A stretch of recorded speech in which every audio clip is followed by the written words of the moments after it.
Bueno, les damos un cordial saludo, bienvenida para todos nuestros oyentes, para cada uno de los seguidores de nuestras redes sociales y por supuesto esta es su emisora Busco en Ti Radio, porque recuerda que donde estás no es el final. Continuando con nuestra programación, contamos con la presencia del pastor Boris Gutiérrez en su segmento Construyendo Hogares Sólidos. Así que Boris, bienvenido, ¿cómo está?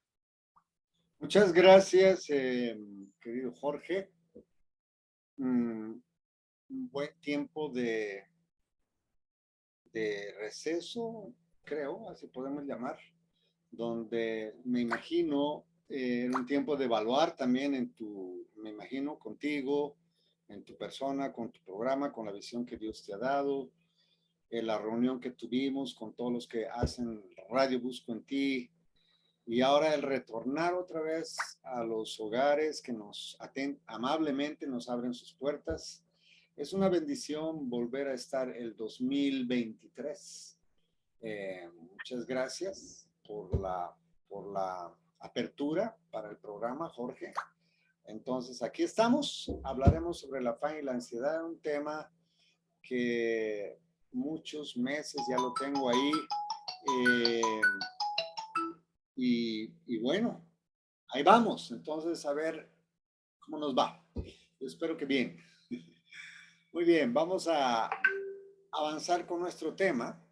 Voy a enviarles el link a los hermanos. Aquí está. ¿Listo? Ok. Muy bien.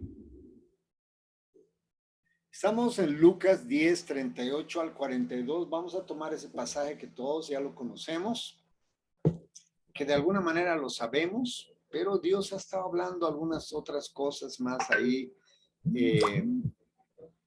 Creo que es el mío el que está sonando, perdón. Ya, acabé de darme cuenta que mi computadora está sonando. Bueno, muy bien. Ok, dice así la palabra en Lucas 10, del 38 al 42, dice, aconteció que yendo de camino, entró en una aldea y una mujer llamada Marta le recibió en su casa. Esta tenía una hermana que se llamaba María, la cual sentándose a los pies de Jesús oía su palabra. Pero Marta se preocupaba con muchos quehaceres y acercándose dijo, Señor, ¿no te da cuidado que mi hermana me deje servir sola? Dile pues que me ayude. Respondiendo Jesús le dijo, Marta, Marta, afanada y turbada, estás con muchas cosas, pero una sola cosa es necesaria, y María ha escogido la buena parte, la cual no le será quitada. Entonces, vamos a hablar sobre este tema. Muy interesante. Vamos a tratar de analizar cada pasito y ahí vamos a ver cómo nos va. Muy bien, dice que aconteció que yendo de camino, Jesús, sabemos que Jesús era un maestro al cual se le pone un nombre que era peripatético. Peripatético quiere decir que mientras camina, él enseña. Eso quiere decir, mientras camina, él enseña. Y dice aquí la palabra aconteció que yendo de camino, entonces él casi nunca caminaba solo, por si acaso, él siempre andaba acompañado de sus discípulos, de un grupo de mujeres, un grupo de personas, a veces multitudes le seguían, pero él todo tiempo estaba caminando de un lado a otro y mientras caminaba, él iba enseñando. Jesús enseñaba de una manera de ven y ve. Esa era la forma en que Jesús enseñaba a las personas que le seguían y a sus discípulos. ¿Quieres aprender? Ven y ve. Esa es la forma correcta. Y entonces, que sea parte de nuestro conocimiento, para tener un conocimiento de cómo es que Jesús se movía, cómo es que Jesús enseñaba, porque a veces perdemos esa forma en que Jesús enseñaba y luego pues nos perdemos solamente en el conocimiento, o sea, en coger libros, leer libros, escuchar prédicas como las de hoy, o enseñanzas, ya, o vamos a la iglesia, nos sentamos, hay un hombre que enseña desde el púlpito. Todo eso hace parte de nuestra enseñanza. Todo eso hace parte del conocimiento que venimos adquiriendo como cristianos, de escuchar, de aprender, etcétera. Pero la única forma de discipular es ven y ve, ven, camina conmigo. Mientras caminas conmigo, yo iré haciendo cosas, tú vas a ver y tú vas a aprender. Luego yo voy a ver para ver cómo es que tú lo haces. Esa es la idea, así era como Jesús enseñaba. Y yo creo que la iglesia en este tiempo ya ha perdido ese filo. Entonces nos hemos limitado solamente desde el púlpito tratar de disipular a las personas y eso es un grueso error. Es un error fatal, ¿sí? Porque todos los griegos hacían eso. Los griegos decían, ¿quieres aprender? Ve y escucha. Entonces, el aerópago estaba abierto las 24 horas del día y siempre alguien había hablando y disertando y las personas oyendo se cansaban, se salían. Si querían regresaban otra vez, se sentaban o al día siguiente venían. Y esa era la forma en que los griegos aprendían. O sea, era una transmisión de conocimiento. Aquí no. En el cristianismo, el asunto es diferente. Jesús dijo, las palabras que yo os he hablado son espíritu y son vida. Qué diferente, ¿verdad? Por esa razón no podemos perder el filo. Si realmente queremos discipular, porque el gran mandato de Jesús es ir y hacer discípulos a todas las naciones, enseñando las cosas que yo os he mandado, que yo os he enseñado, ¿sí? Y esa es la idea. O sea, que nosotros hagamos lo que Jesús hizo con sus discípulos, luego sus discípulos hicieron con nosotros y así sucesivamente. De esa manera el evangelio se ha transmitido hasta nuestros días. Pero tenemos que tener el cuidado de que esto no se diluya, de que esto no se vuelva solamente un mero conocimiento de la palabra que está en la mente, los versículos, y nos conocemos la teología y somos muy conocedores, somos muy cabezones, pero muy poco en la práctica. En cambio, el discipulado, la forma en cómo Jesús enseñaba, él se encargaba de enseñar personalmente a sus discípulos. Él dejaba que lo vean de cerca. Él caminaba con ellos, dormía con ellos, comía con ellos. Entonces, los discípulos aprendían bastante de la vida de Jesús. Solamente un ejemplo para seguir con el siguiente versículo. Los discípulos vieron a Jesús resucitar muertos, sanar a los leprosos, sanar a los sordos, a los ciegos, echar fuera demonios, etc. Pero como ellos eran los que los seguían de cerca, entonces ellos veían a Jesús que muy seguido él se alejaba a un tiro de piedra y se ponía a orar.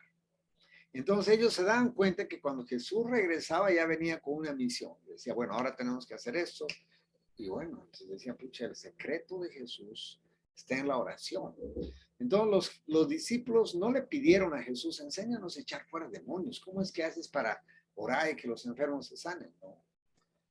Los discípulos vieron a Jesús orar todo el tiempo y le dijeron, maestro, enséñanos a orar. Entonces, habían 3 de los 12 que eran más cercanos a Jesús y entre los 3 estaba Juan, Jacob, Pedro, Juan y Jacob. Pero dentro de los 3 había uno que era más cercano, el que se recostaba en el pecho de Jesús.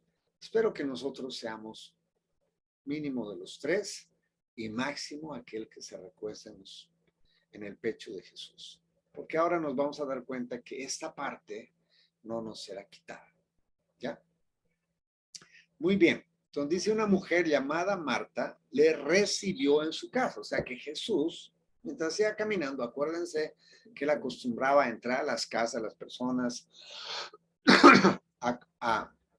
acuérdense que él entraba a la sinagoga y ahí enseñaba, ¿sí? Pero él acostumbraba mucho a entrar a las casas de las personas. Hey, Saqueo, baja de ahí que voy a ir a cenar a tu casa. O sea, Jesús era muy íntimo, muy personal con las personas. Entonces entra a la casa de Marta y dice que Marta le recibió en su casa. Ahora, Marta no era sola, ella tenía una hermana que se llamaba María, ¿sí? Entonces, ahora imaginémonos, pondremos nuestra cámara de filmar ahí, nos acercamos y vemos a Jesús que está entrando a la casa de Marta y Marta le abre la puerta y dice, oh Jesús, por favor, pasa, pasa. Y María, oh Jesús, se acerca, lo abraza, ¿sí? Pero María estaba en otro cuento y Marta en otro, ¿sí? Marta vio a Jesús y lo primero que pensó era, toca prepararle algo delicioso al maestro, algo que jamás se olvide de mí. Voy a preparar mi mejor platillo para Jesús. Más o menos entendemos por la palabra que Marta sus pensamientos estaban por ahí, en esa dirección. Pero María vio a Jesús y sus pensamientos eran otros por los resultados que vemos. Yo me imagino que Marta estaba pensando, wow, llegó el maestro a mi casa, lo tengo solo para mí, esta oportunidad no me la pierdo. Esta no la dejo pasar. Pucha, lo he seguido, lo he escuchado, pero ahora está él en mi casa y lo tengo para mí, para mí. No, mejor dicho, yo voy a escucharlo. O sea, no me importa nada, yo quiero oír lo que él dice, yo quiero oír lo que él quiere decirme. Y ella, sentándose a los pies del maestro, ¿sí? Dice, a ver, leeremos bien, la cual, María, la cual, sentándose a los pies de Jesús, oía su palabra. Wow. Dos personas en el mismo lugar con una mente diferente. Interesante, ¿no? Ahora, yo creo, es mi forma de pensar, pienso así, que a veces Jesús llega a una iglesia y, y muy pocos estamos interesados en escucharle. Estamos más interesados en hacer otras cosas que en escucharle. Puede ser, ¿no? O puede ser que Jesús venga a tu casa y tú estás más interesado en otras cosas que en escucharle. La verdad es que a nosotros los hombres nos cuesta escuchar. Somos más prontos para hablar, más prontos para hacer, para querer hacer, agradar a las personas, que quedarse quieticos y escuchar. A ver, ¿qué tiene esta persona para decirme? Generalmente estamos pensando, a ver, ¿qué le digo ahora, no? A ver, ¿qué le hago? A ver, ¿qué? ¿Sí? O sea, generalmente siempre estamos pensando en esos términos. Pero María no. María escogió una parte muy interesante. Se enteró, recibió a Jesús y de una se tiró a los pies del maestro para escuchar lo que el maestro tenía para decir. Pero Marta se preocupaba con muchos quehaceres y acercándose, ella estaba metida en su cuento. Cuando dice quehaceres, no sabemos qué, ¿no? Toca imaginarnos un poco, pero digamos la palabra nos da como para hacer un guión de película, ¿no? Me imagino a Marta afanada sacando la harina de mazapán para hacer arepas para su maestro. Y me imagino que ella dijo, voy a preparar las más deliciosas arepas para que el maestro quede descrestado, o sea, que el maestro diga, pucha, Marta, nunca comí estas arepas, wow, ¿cómo le hiciste? Están deliciosas.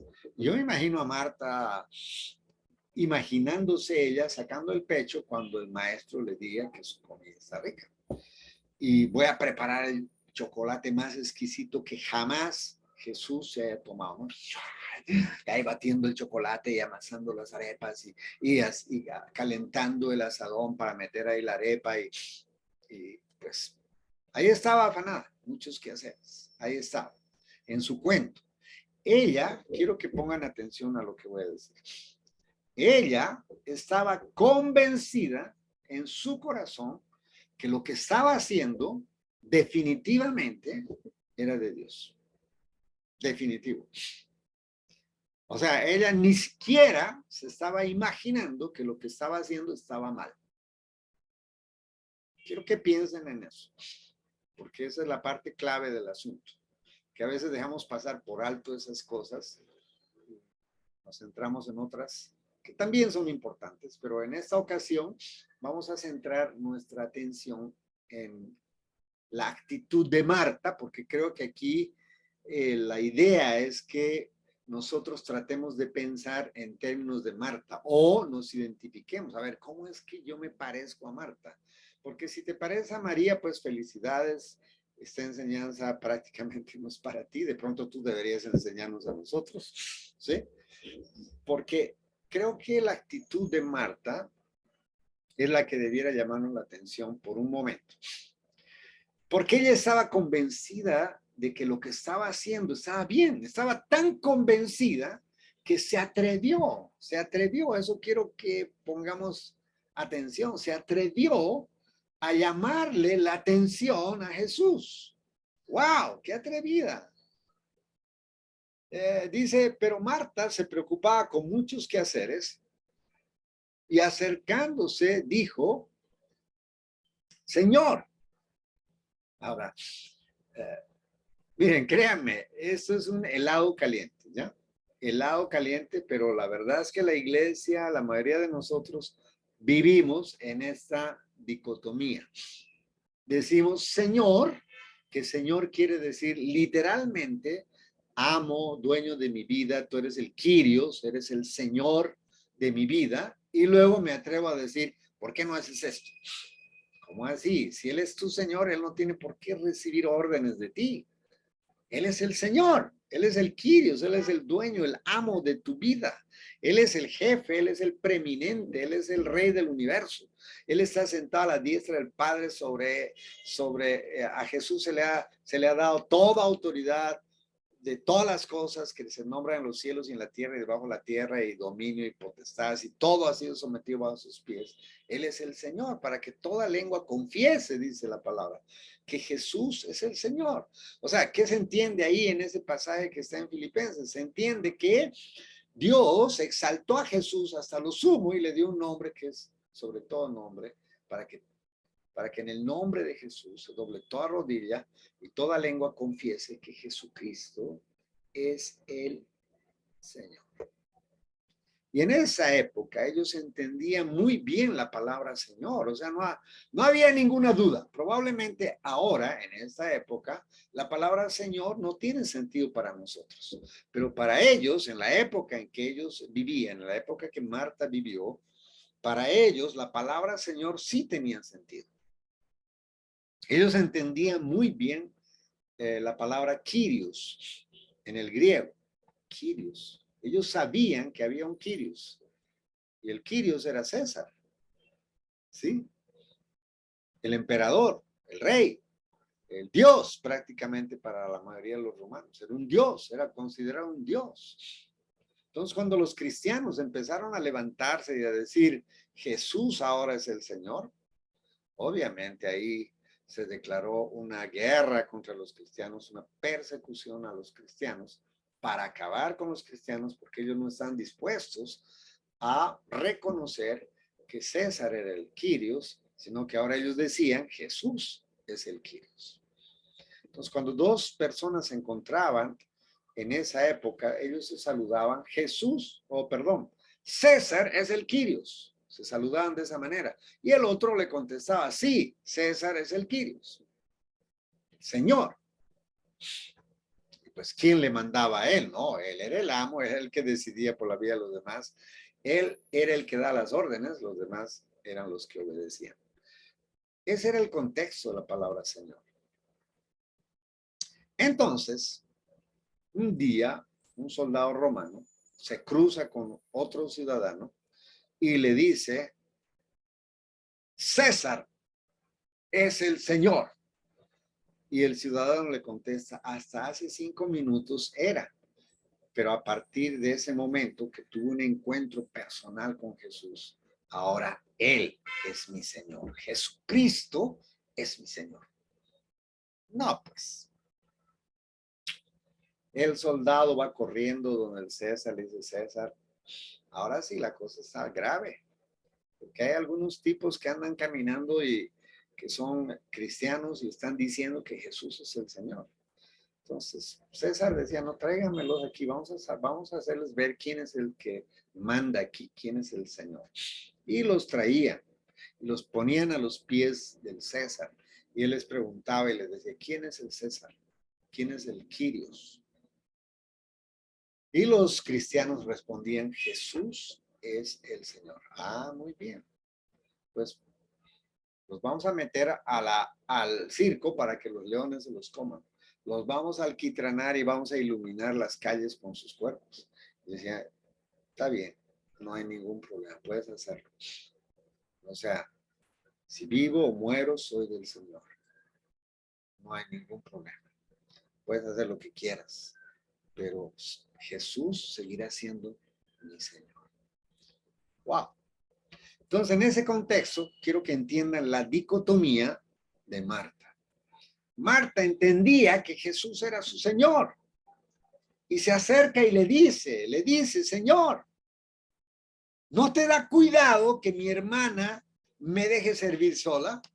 Y le da una orden. Oh, ¡qué atrevida!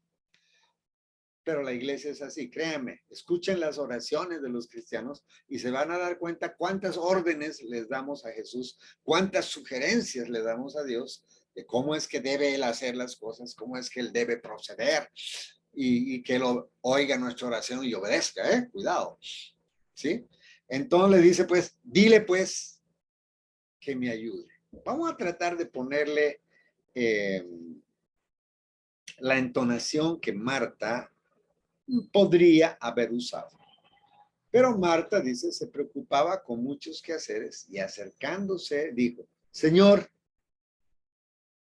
¿no te da cuidado que mi hermana me deje servir sola? ¿No te da cuidado? Dile pues que me ayude. Yo me imagino a Marta así. Vamos a hacerlo de manera un poquito más misericordiosa. Dice, Señor, disculpa que te interrumpa, pues estás hablando ahí, pero Señor, ¿no te da cuidado que mi hermana me deje servir sola? No. Dile, pues, que me ayude. Podría haber dicho así. El punto es que aquí lo que está escrito no refleja a una persona que interrumpe una conversación. Generalmente nosotros nos enojamos cuando un niño interrumpe la conversación de un adulto.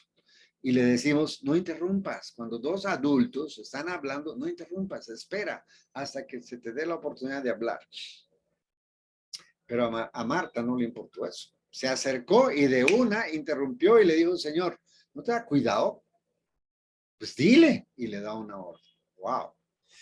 Yo creo que fue en ese tono así medio molesta, medio enojadita y luego dándole una orden al Señor para que le diga a María que haga lo que ella creía que se debería hacer. Nosotros a veces somos raros, créanme. Nosotros podemos criticar mucho a Marta, pero yo veo que nosotros en muchas cosas somos tal cual, igualiticos. Entonces, resulta que Jesús le respondió así. Me imagino que le miró a los ojos, porque Jesús acostumbraba a mirar a los ojos, y le dijo, Marta, Marta, afanada y turbada estás en muchas cosas. Pero solo una cosa es necesaria y María, tu hermana, ha escogido la buena parte, la cual no le será quitada. Aleluya. Eso es.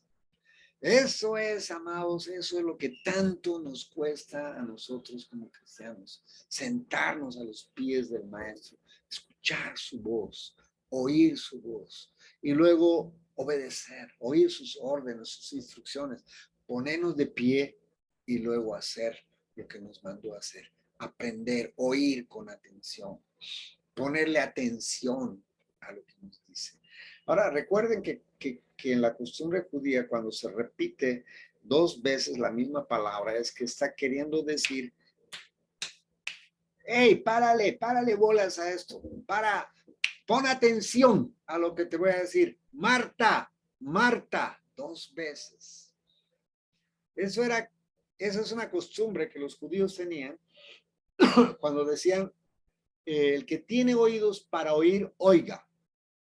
¿Sí? Está repitiendo, está diciendo lo mismo, pero está diciendo, a ver, escuchen, dejen de escuchar otros ruidos, otros sonidos, dejen de escucharse a sí mismos, dejen de escuchar el ruido de este mundo, dejen de escuchar los murmullos, las murmuraciones de este mundo, que el dólar subió, que la carne subió, que el plátano subió, que el huevo subió, que este país, que no sé qué. Deja de escuchar esas voces, aquieta tu alma, entra a tu lugar secreto y en tu lugar secreto tírate a los pies del maestro, escucha con atención su voz, porque esa parte, amados, esa parte no te será quitada. Marta estaba afanada y turbada en muchas cosas, y Jesús se lo dijo, pero ella estaba convencida de que lo que estaba haciendo, eso era lo que se debería haber hecho. Y estaba tan convencida que va y le da una orden a Jesús, su Señor, y le da una orden y le dice, dile a María que venga y me ayude. Porque ella estaba convencida de que lo que estaba haciendo estaba bien. Nosotros trabajamos para el Dios de la obra y nos rompemos el lomo. El punto es que trabajamos para el Dios de la obra sin el Dios de la obra. Somos demasiado trabajólicos. Casi nunca paramos, casi nunca nos detenemos. Pero aquí la enseñanza es que necesitamos un tiempo de quietud, un tiempo de dejar el afán y la ansiedad y aquello que nos perturba y entrar a nuestro lugar secreto, tirarnos a los pies del maestro y oír su voz. Ahora, ¿cómo vamos a oír su voz, amados? A través de la palabra. Nos cuesta tener un compromiso serio con la palabra, no la estudiamos, no la memorizamos, no nos importa, la leemos de vez en cuando. Yo pregunto a los cristianos, ¿cuántos años de convertido tienes? 15. ¿Cuántas veces has leído la Biblia de tapa a tapa? No, nunca. ¿Cómo puedes agradar a Dios si nunca lees la Biblia? ¿Cómo puedes agradar a Dios si no sabes cuál es su voluntad? Porque luego estamos, yo sentí de parte de Dios que Dios me dijo. El otro día vino un profeta y me dijo que yo voy a hacer. El otro día, no, por favor, dejémonos de cosas raras, por favor. Dios te va a hablar a través de la escritura y probablemente te va a confirmar a través de un profeta. Probable, sí, no estoy diciendo que no. Pero no es la idea primaria, amados. La idea primaria es que Dios te hable a través de sus escrituras en un tiempo de comunión con Él. El 95,9 de la voluntad de Dios está en la palabra. Y si yo no la leo y no tengo un compromiso serio y no paso un tiempo de intimidad con Dios, entonces, ¿cómo hago? Los afanes de este mundo ahogan la palabra. Nosotros sabemos, vamos el domingo y escuchamos la palabra y durante la semana nos afanamos y ya ni sabemos qué fue lo que se predicó. Y ni nos preguntamos si lo que me predicaron el domingo lo estoy practicando o no. Por ejemplo, hoy estamos hablando de elegir tener un tiempo a solas con Dios. La pregunta del millón es, ¿lo estás haciendo? ¿Tienes un tiempo a solas? Eso es. Tú deberías hacerte la pregunta y decir, no, no lo tengo, a partir de mañana voy a empezar. Esa debería ser la actitud de todo cristiano que quiere agradar a su Señor. Y parar de decirle Señor y luego dar instrucciones a su Señor de qué es lo que Él debe hacer. Somos demasiado sinvergüenza, ¿no les parece? Ok, el tiempo se nos fue. Muchas gracias. Dios mediante, nos veremos el próximo lunes. Voy a hacer una oración de gratitud. Padre, te doy gracias por tu palabra que alumbra nuestros ojos. Gracias, Señor, porque la exposición de tu palabra alumbra nuestros ojos. Oramos que en tu gracia y misericordia podamos entender que la mejor parte fue la de María, Señor. Podamos escoger la mejor parte. En el nombre de Jesús. Líbranos de activismo, líbranos de afanes, de ansiedad, de vivir turbados, Señor. Podamos vivir en la quietud, en el reposo. Que podamos escoger la mejor parte, Señor. En el nombre de Jesús. Amén. Dios los bendiga. Nos vemos, Dios mediante, el próximo lunes. Un gran abrazo para todos.